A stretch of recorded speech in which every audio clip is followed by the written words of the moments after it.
There are some situations where people are legally required to answer police officers' questions. These are mostly related to the motor vehicle context. If you're in control of a motor vehicle or you are driving a motor vehicle, you're required by law to give the officer your license, to answer questions about your name, certain other basic questions you're required to answer. There are other scenarios where the courts have found Miranda not to apply in situations where there is a legitimate public safety concern that the court agrees is outside the context of investigating a crime. So that is a case where these questions may lead to incriminating information, but that's not the point of the question. The point of the question is to discover where a dangerous weapon is. And the fact that the police officer hasn't read Miranda to you is immaterial.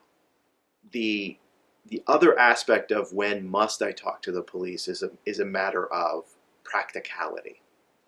Police are allowed to, under a lot of scenarios, police are allowed to detain people that they have a reasonable articulable suspicion that they have committed a crime or are in the process of committing a crime or may commit a crime if they're allowed to continue. If you don't answer basic questions that dispels their suspicion, then their suspicion continues. And so if you just stay mum and you're not doing anything, the likelihood that you are going to prolong your detention is high. And so you're not, in those scenarios, you're not required to answer questions, but it might be in your best interest to do so. As a defense attorney, I just have a different perspective on that. Certainly it's true that there's certain biographical information, your name, your date of birth, those things that you are required to give to the police. Beyond that, as a defense attorney, my advice is always to not agree to speak to police officers. Certainly that could have consequences, and that certainly could lead to you being detained for longer. But I think in the long run, in the bigger picture, it's a much better decision not to agree to speak with police officers. And that might sound overly defensive. It might sound to you, well, what if I really don't have anything to hide? Why shouldn't I sit down and speak to the police? And there's a lot of reasons for that, that I would still give that advice, even if you believe that you didn't do anything wrong. Number one is you're not an attorney. You might not know that maybe you weren't the one who committed the crime, but if you sit down and you talk and you admit to some kind of involvement, you might be exposing yourself still to some other kind of crime that you're not even aware of. Beyond that, you don't know what information the police have.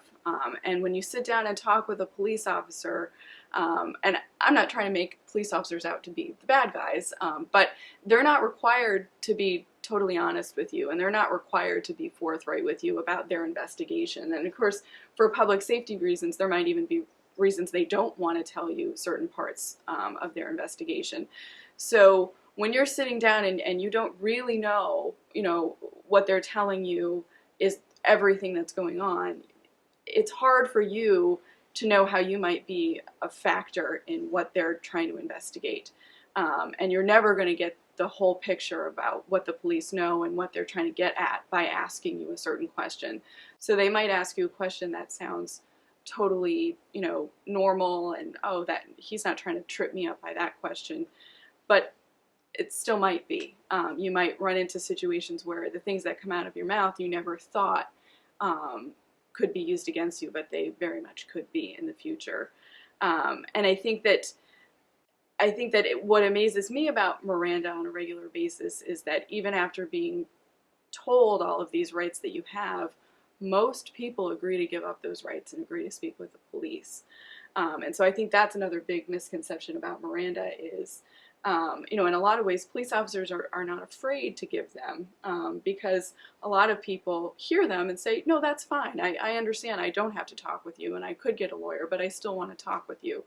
And from my perspective, that's almost always a bad decision. But so many people do it because they think that it will help them. And there are certainly cases where it could, but I think there's a lot of cases where it can't help you and can maybe even hurt you. And I think that part of that, when I think about why are people willing, they've just been told you have these amazing, beautiful rights. Why would you say, fine, I'll sign that and give away those rights? And I think some of it is whether police officers are acting intimidating. You don't have to act intimidating, and I think that a lot of times they don't. But you are intimidated by the situation that you are in, and you want to be polite and you want to be helpful. But I think my biggest advice is you should always be polite, but there's a polite way to say, no, I'm sorry, I don't want to speak with you. I'd rather speak with an attorney.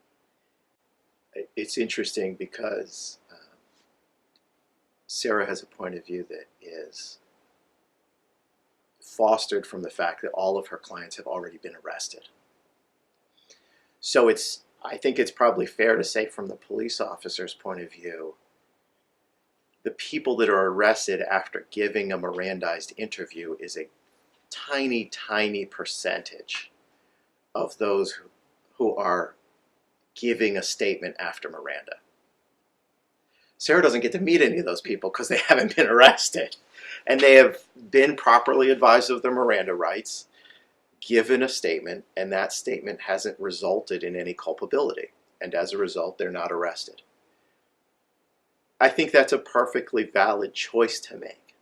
Obviously, the police are required to observe your constitutional rights, as are all state actors. And as long as they do so, it's totally within your choice as an American citizen or a person present in America to speak or not speak.